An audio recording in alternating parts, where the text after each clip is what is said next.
yang bersejarah bagi kita semua buruh, karena jurnalis juga buruh.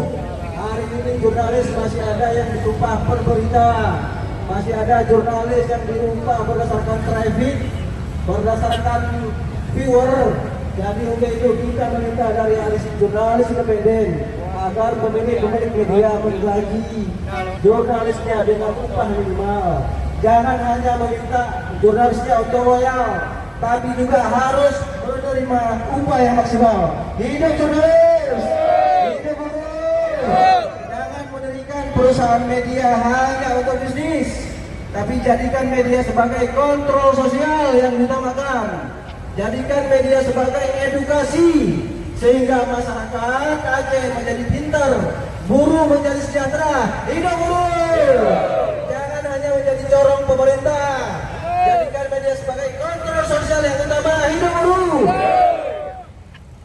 Perjuangkan masing-masing para buruh, perjuangkan mereka supaya hidup sejahtera, termasuk juga jurnalis. Demikian himbauan singkat dari Aliansi Jurnalis Independen. Intinya, Aliansi Jurnalis Independen seluruh Indonesia hari ini mendukung sepenuhnya tuntutan dari para buruh. Hidup buruh! Buruh bersama jurnalis, buruh bersama Aliansi Jurnalis Independen. Terima kasih. Ayo kita rayakan Hari Buruh Internasional ini ataupun Hari May Day ini.